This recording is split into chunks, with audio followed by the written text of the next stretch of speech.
New footage allegedly released by 50 Cent is spreading fast online, showing a very different side of Diddy behind bars. Gone is the image of him living comfortably, mentoring inmates and sipping wine. Instead, the video paints a picture of someone visibly tense and unsettled. Sources now claim that Diddy's situation inside prison may be far more dangerous than previously believed, with threats coming from people connected to Tupac's legacy, something few saw coming. This guy's life might be danger over here because people think that he has something to do with Pac. People think he has something to do with Biggie, and they right here in Brooklyn. You understand? It's right here in Brooklyn, and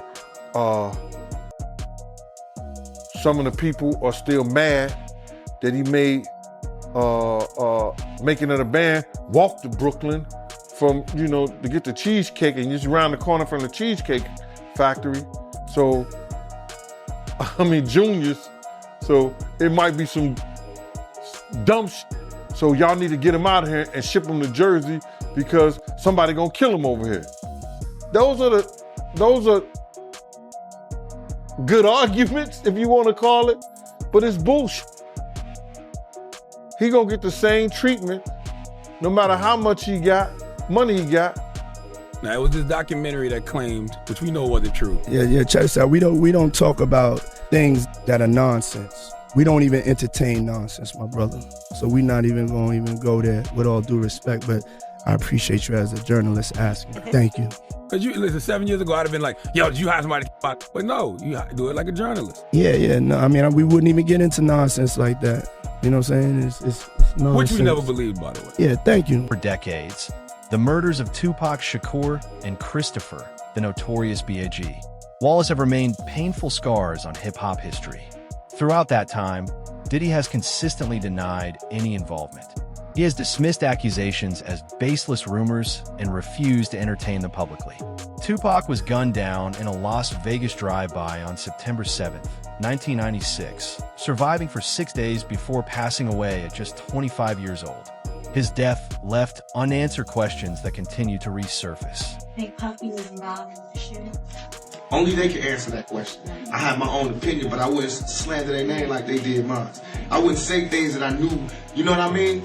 I believe so. I do believe so. I have proved things that I can say that will back up my claim, but this is not for the world to know about. You know what I mean? It's between me and him, and only he knows. So every time he say it didn't happen, or that's the only thing that makes this become an issue to everybody. Because you seen what I said in the Vibe article. I basically bowed out. It was gonna go ahead about my life. The next issue, that wasn't even the next issue because them cowards waited about 4 issues before they got their story together. 4 issues later, half of New Yorkers commenting on me getting shot. And before, they was all like, we didn't see nothing. In the first issue, we did, Vibe viewers. Nobody seen shit. The 4th issue, when they came back with a reply, everybody knew what I did. They knew what I said. I was acting. Who gets shot 5 times in acts? Oh, I didn't get shot 5 times in their vision. I only got shot once because they found the bullet. The police found it, but now they the cops. Now they doing detective work. They found the bullet. Oh, you found the bullet, huh? So what is this other shit in me then? What was the doctors talking about? What? Can you explain these other holes in me? How'd I get gunpowder all over me? That insulted my intelligence.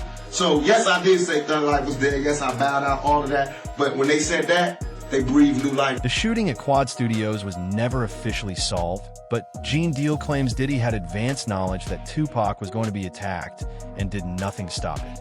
According to Gene, the 50 Cent documentary touched on the incident but skipped a critical detail. He says that on the very day Tupac was shot, Diddy, Andre Harrell, and Jimmy Henchman were together in Henchman's office, something Biggie and Suge Knight allegedly didn't know. Gene believes Diddy was there to monitor Biggie, whose publishing he controlled at the time, not to collaborate creatively. During that meeting, Gene claims Jimmy Henchman mentioned that Tupac was going to be checked over money disputes, all while Diddy remained. In the interim of him being there to spy on Big, Jimmy Henchman told him that they finna teach Pac a lesson. Because Pac had owed him some money. So that's why he was up in the studio and was coming to the studio. Pac owed him some money. he was gonna work it off and get some money from doing a song with Lil Sean. And that's what that was about. But Pac was talking greasy to Jimmy Henchman, and Jimmy Henchman was the type of dude that you talk greasy to, allegedly. Unless you're 50 Cent. So Diddy knew what was going to happen to Pac. He knew Pac was about to deal well, yeah. He was there to see it. He was there to see it. He wasn't only there to see Big and them. When Jimmy Henchman told him that, he was there to see what's going to happen to Pac. He was there for that. Because had he not been there for that, he would have went up there in the office. He would have went to the studio or the studio session with Big and them. He would have went to that studio session with Big and them. He knew what room Big and them was in. He didn't do that. He was there to see what was going to happen to Pac after Jimmy told him. And that's factual. Gene says these claims align closely with statements made by Kirk Burroughs, who has also suggested Diddy played a behind-the-scenes role. Gene believes that if financial arrangements were involved, Burroughs would be aware of where the money originated and how it moved. Yeah, Kirk Burroughs, he also said that, he feels like, Diddy was behind Pac murder. Yeah. If Diddy played a part in that stuff, like he said, Kirk know where the money came from. I'm going to say this. They tried to, if you talk about the Vegas trip and the whole 9 yards, Kirk said that he paid for people to drive out to Vegas. You know what I'm saying? He said he paid for people to drive out of Vegas. I was heavily with Bad Boy at that time. I don't remember that part of it. You understand? I don't remember that part of it. But if Kirk knew and he was paying for people to drive out to Vegas in the whole 9 yards, it's hard to hide $1 million, brother. You ain't going to cash that in the check cashing place. You signing that over to somebody. I said 1,000 times, and I'll say it 1,000 times again. Eric Von Zip showed me and my man Boondang, aka my man Slick, a check for $1 million. We don't know, and everybody trying to say, lying, talking about half of it got paid, 500. I don't know. I know when I asked him we asked him, do we ask? No, we didn't ask him. I know when he showed us a check and he walked away after he showed us the check for the $1 million, you understand? Many of the key figures are no longer alive, but Gene insists money leaves a trail that never disappears. He believes the truth is buried in old records, checks, and transactions waiting to be uncovered. Nearly 2 years after the Quad Studio shooting, Tupac was killed in Las Vegas, a case that also went cold for decades. Then, in September 2023, Dwayne Keefe D. Davis was arrested and charged with murder. In July 2024, court documents revealed a previously unknown 2009 police interview where Davis allegedly described his involvement and repeatedly named Diddy as the person who ordered the hit. Davis claimed Diddy was enraged by Tupac's insults. Federal reports also referenced an earlier interview where Davis alleged Diddy offered $1 million to eliminate Tupac and Suge Knight. Keefe D's claim was an informant in 1997 who told investigators that Puffy had hired the Southside Crips to kill both Suge and Tupac, and that the Crip who was jumped at the MGM was in the group that had done the hit, and that they originally were going to do it at Suge's Vegas nightclub, but then decided to do it right away instead of waiting. This was exactly the same story that Keefe D told us a decade later. Very few people know that immediately after Tupac is shot and that white Cadillac is fleeing, one of the death row entourage a guy named Alton McDonald, known as Buntry, chases after the Cadillac, and a second shooting takes place between the two vehicles. Alton McDonald's car is struck. In fact, within the Las Vegas files, there's a document that indicates that Alton McDonald's car had been struck by a bullet that night. Yeah, he even said that, like, in retrospect, that was probably the best thing that could have ever happened to Puffy. By Zip stealing the money, now Puffy isn't connected to that shit. Or else it would have been like a hire or something, you know what I'm saying? The FBI said that. So the FBI told you the They said he same was a thing. dirty motherfucker. So the FBI told you that Zip kept that money as well. They said Zip's a dirty motherfucker. Everybody crossed you. You're the last one to know every fucking thing. Even lawyers, your friends, everybody can cross your ass. Diddy has denied every accusation. In July 2024, Las Vegas police publicly stated that Sean Combs has never been listed as a suspect in Tupac's murder. He has never been charged. Keefe D has pleaded not guilty, and his trial remains delayed.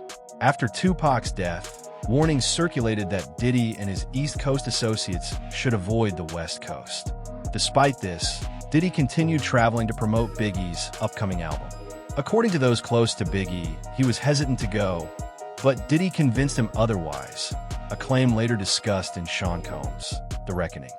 I seen an interview that Puffy did with Fat Joe where he was talking about Biggie in his last moments in LA. And he told Fat Joe that he didn't want to go to LA. He actually wanted to go to London. But Biggie, he was the one that wanted to go to LA. And he was the one that was pushing to go to LA. That's not true. My name is Kirk Burrows. I ran Bad Boy Entertainment. I helped co-found it. I created the company with him.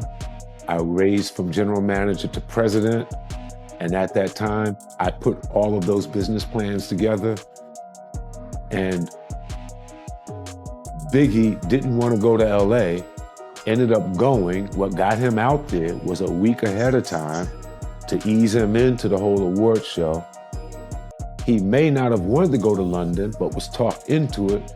First time ever, a rapper of your stature getting this treatment, that would be something he would be interested in doing, but he was easily talked out of it by Sean so that they can make an appearance at an event in LA that Saturday night. A part of the posturing of not only did we come to the award show, not only am I recording my album out here, and Big is gonna help me with some of the writing and maybe do something out here where me and him did this song in LA. I'm out on the town. And it was just too much. Gene Deal has supported these accounts, adding that Clark Kent once questioned why Biggie was even out that night.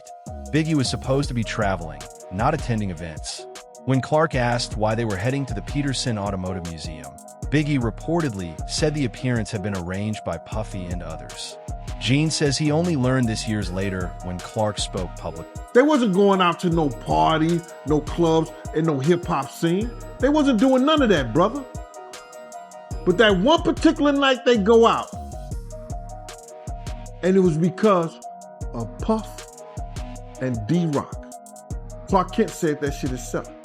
I've been saying it for years, but everybody was saying, I'm capping. Nah. What do you call Clark Kent? Is he capping? He's a vice president of a record company. You understand what I'm saying? He was DJing for Big. Is he capping? All these people should smack themselves, brother. Because what happens is, when people hear the truth, they can't believe it. Why? They can't understand it. But it happened. We couldn't have done nothing because it was no we. It was no we out there. Big had a security, Paul Alfred, Reggie Bullock. Puff had me and Kenny. We was down 6 to 8 other men. And it's 23 people in the entourage. And none of them got no guns. You don't go Cali empty-handed.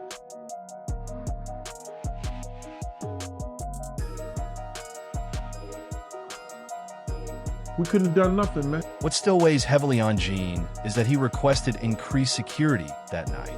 He says he pushed hard for it, but was denied.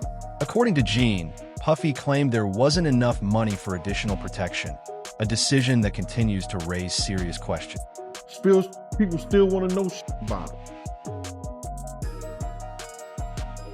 They should have had better security. I asked them before we gonna go out, let's hire some more security. They refused to hire more security.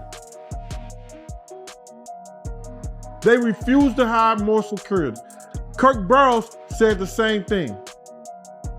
They didn't have it in the budget. Not without Big, they don't have no budget. How about that? Later in the docuseries, former LAPD detective Greg Kading said he believed Diddy made the investigation harder, not easier. My perceptions have changed slightly, gradually over time. Today, I look at Diddy through a different lens than I might have 10, 15 years ago. There were obviously some early red flags, but it's a complicated thing because we have to be very careful about falsely accusing people or even, making accusations based on nothing more than speculation. And we just haven't seen all the evidence. So I prefer to kind of withhold judgment on some things. I can tell you regarding Diddy back when Tupac Shakur and Biggie Smalls were murdered. He wasn't exactly cooperative. He didn't do what you would assume a friend or, a manager, so to speak, would do. So from a law enforcement perspective, he was very unhelpful in an area where he ought to have been contributing towards getting some type of justice in those two murder cases.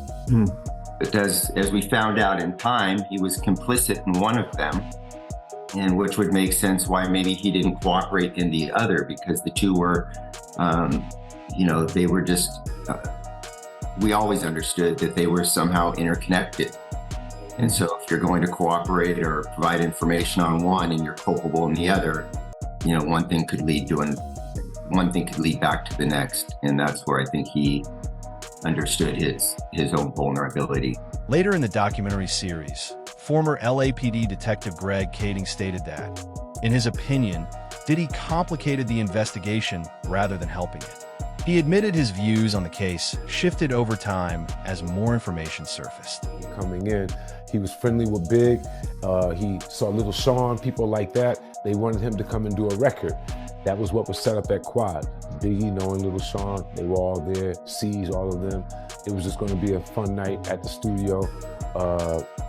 Pac showed up. He saw them looking down from the window. His new friends were there. An incident happened in the elevator. It might have been a scary thing, like just to send a message. Tupac standing his own ground, just didn't leave it at that. He ended up getting hit, getting shot. The elevator went up. Our people were shocked to see him in that state. He was shocked to see our people looking at him shot. He thought that they knew something about it. He thought if he was in New York and he was with all the rappers from the East, they must have known what was going to happen. It had to be in the wind, and situations aren't laid out like that. And it was the furthest thing from the truth, but he held that to his heart. And then he went away. A few other things happened, got better, got repaired, went away, went to jail on a rape charge. Once that came down on him, it looked as if the East Coast must have been the worst thing and the worst place for him to have come to. And it looked as if the friends that he had just turned their backs on him. Suge stepped in.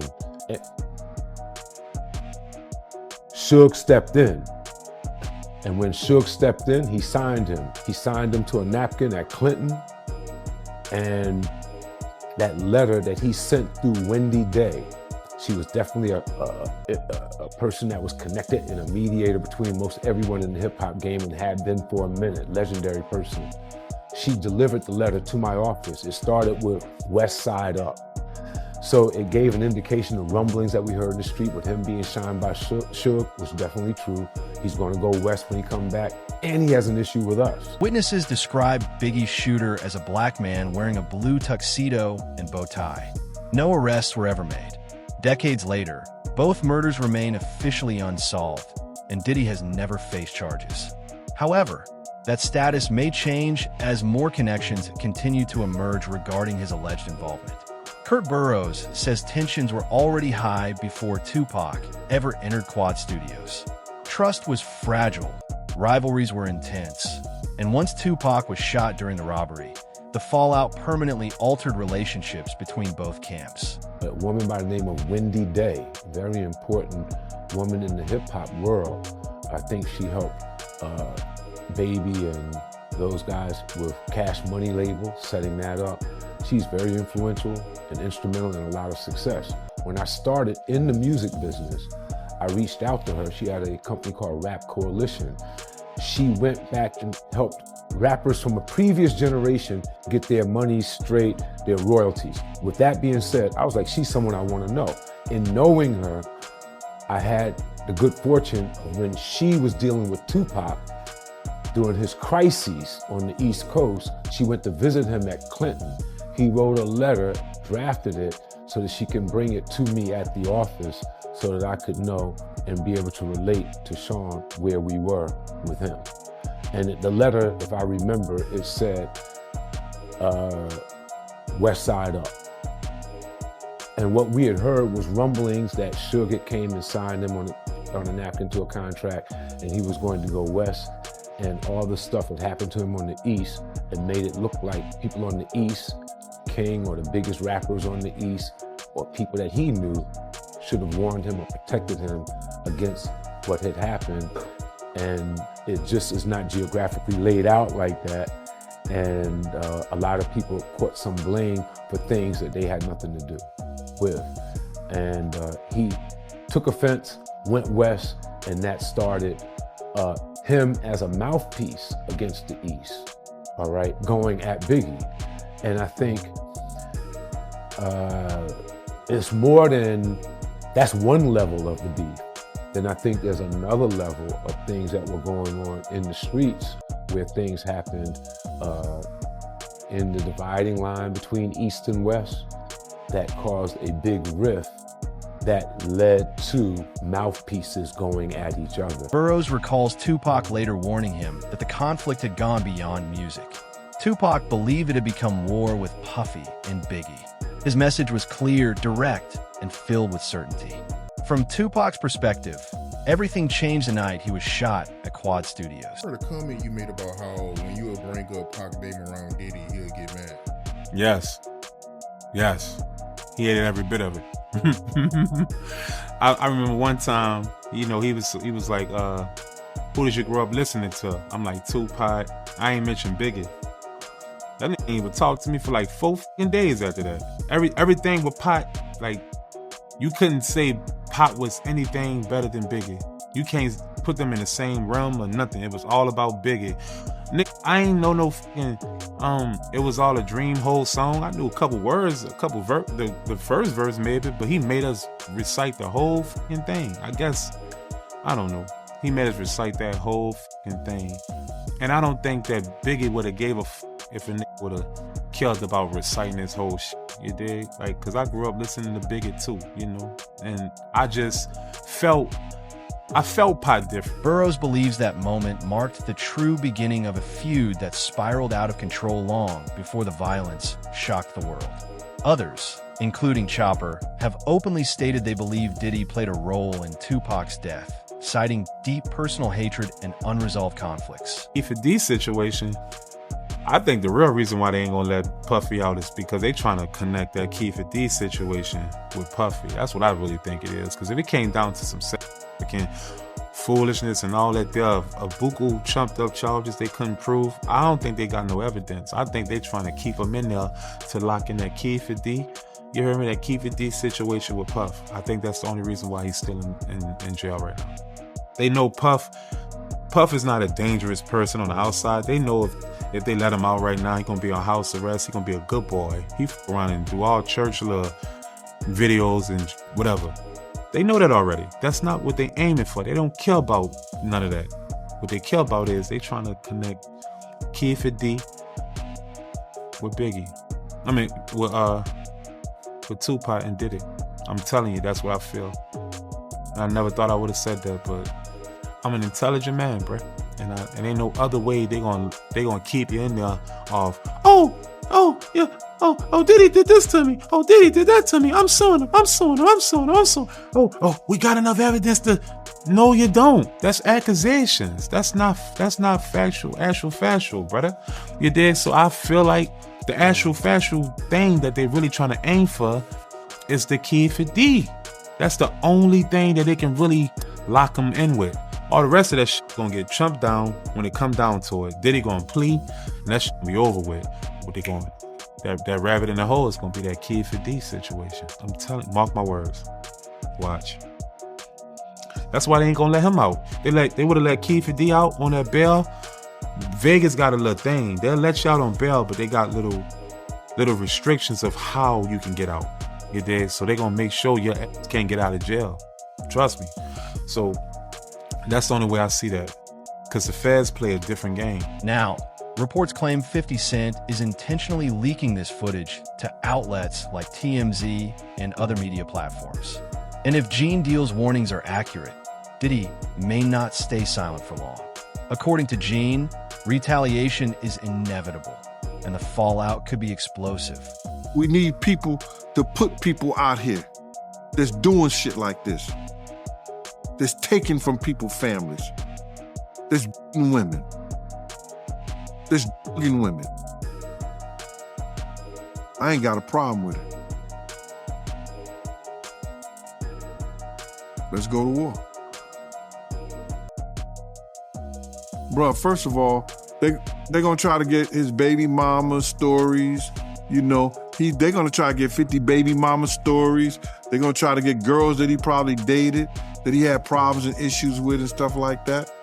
You know what I'm saying? They're gonna try to do the same thing they probably did to R. Kelly or Puff or whatever like that, and people tell their stories. You understand? But, you know, they trying to retaliate on what he did. Let him go ahead, bruh. Because I think he ready for it. You don't do this and you don't do the stuff that he did or sign on to the stuff that he did with Puff. Unless you got your in order. Don't throw no stone if you live in a glass house. Don't throw no stone if you live in a glass house. I believe 50 ready for it. If they come at him any kind of way. I heard that Diddy is trying to sue Netflix for $1 billion. Ain't nothing came up in court. That's just talk, bro. No paperwork has been put in and signed into that. They're gonna have to have a reason. If they were suing him and he had enough reason, why they didn't cease and desist the thing? Huh?